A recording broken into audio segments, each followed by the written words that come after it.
ಎಲ್ಲರಿಗೂ ನಮಸ್ಕಾರ. ನಾನು ನಿಮ್ಮ ಪ್ರೀತಿಯ ಮಂಜುನಾಥ್ ಮಾತಾಡ್ತಿರೋದು. ಸರ್ ತಮ್ಮ ಹೆಸರು? Dayanand sir. Dayanand sir, Endevarahalli, Challakere taluk. Challakere taluk. Sir ಇದ್ರಲ್ಲಿ ಮಾಡಿ ಎಷ್ಟು ದಿನ ಆಯಿತು ಸರ್? ಇದ್ರಲ್ಲಿ ಮಾಡಿ ಒಂದು ತಿಂಗಳ ಮೇಲೆ 15 ದಿವಸ ಆಯಿತು. ಏನು ಸ್ಪ್ರೇ ಮಾಡಿರೋ ಸರ್? ಕಿಸಾನ್ ಕಿಂಗು, ಗ್ರೋತು, ನಂದು ಸಸ್ಯ ಸಂಜೀವಿನಿ, ಈ 3 ಸ್ಪ್ರೇ ಮಾಡಿದ್ರೆ ತುಂಬ ಚೆನ್ನಾಗಿ ಕಾಯಿ ಸೆಟ್ಟಿಂಗ್ ಆಗಿದೆ. ಒಂದೊಂದು ಗಿಡಕ್ಕೆ ಎಷ್ಟು ಕಾಯಿ ಇದೆ ಸರ್? 100, 150, 200 ಕಾಯಿವರೆಗೂ ಇದೆ. ಹಾಂ, ಇನ್ನು ಫಸ್ಟ್ ಕ್ರಾಪು. ಹಾಂ ಸರ್. ತುಂಬ ಚೆನ್ನಾಗಿ ಕಾಯಿ ಸೆಟ್ಟಿಂಗ್ ಆಗಿಬಿಟ್ಟಿದೆ. ತುಂಬ ಖುಷಿ ಆಗ್ತಿದೆ ಕಾಯಿ ನೋಡಿ.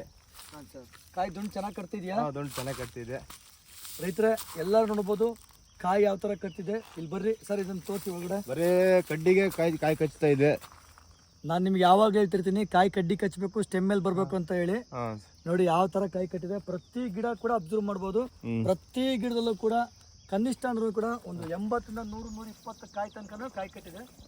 ನಮ್ದೊಂದು ಮನೆ ಗೃಹ ಪ್ರವೇಶ ಮಾಡಿದ್ವಿ, ಮನೆ ತರಿಸಲಿ ಗೃಹ ಪ್ರವೇಶ ಮಾಡಿದ್ವಿ. ಆ ಮನೆ ಗೃಹ ಪ್ರವೇಶಕ್ಕೆ ಬಂದವರೆಲ್ಲ ತುಂಬಾ ಖುಷಿ ಪಟ್ಟುಬಿಟ್ರಿ ಕಾಯಿ ಸೆಟ್ಟಿಂಗ್ ಆಗಿರೋದು ನೋಡಿ. ಹೌದಾ? ಹೌದು.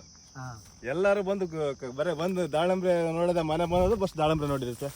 ಆ ಕಾಯಿ ಏನ್ ನೋಡಿದ್ರಿ, ಏನ್ ಸ್ಪ್ರೇ ಮಾಡಿದ್ರಿ ಅಂತ ಬಹಳ ಖುಷಿ ಪಟ್ಟುಬಿಟ್ರು ಸರ್. ಎಲ್ಲ ಗಿಡನೂ ಸಂತೋಷವಾಗಿದೆ ಸರ್.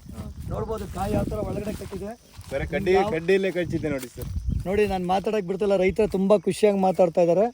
ಪ್ರತಿಯೊಬ್ಬ ರೈತರು ಕೂಡ 70% ಆರ್ಗ್ಯಾನಿಕ್, 100% ಅಲ್ಲ 30% ಕೆಮಿಕಲ್ ಯೂಸ್ ಮಾಡಿ ಒಳ್ಳೆ ಬೆಳೆ ತೆಗಿಬೋದಾ ಸರ್? ಈಗ ನಮ್ಮ ಮಾರ್ಗದರ್ಶನ ನಿಮಗೆ ಇಷ್ಟ ಇದೆಯಾ? ತುಂಬಾ ಇಷ್ಟ ಆಗಿದೆ ಸರ್. ಸರ್ ಪ್ರಾಡಕ್ಟ್ ವರ್ಕ್ ಮಾಡಿದ್ಯಾ ನಿಮಗೆ? ಹೌದು, ತುಂಬಾ ಚೆನ್ನಾಗಿ ವರ್ಕ್ ಮಾಡಿದ್ವಿ. ನೋಡಿ ಕಾಯಿ ಯಾವ ಥರ ಕಟ್ಟಿದೆ ನೋಡಿ. ಇಳೆ ಬೀಳಿರೋ ಕಾಯಿ ಪ್ರತಿಯೊಂದು ಗಿಡ. ಇಲ್ಲಿ ನೋಡಿ, ನೀವು ಒಳಗಡೆ ಸ್ವಲ್ಪ ತೋರಿಸ್ಬಿಡಿ ಸರ್. ಒಳಗಡೆ ಜೂಮ್ ಮಾಡ್ತಾರೆ.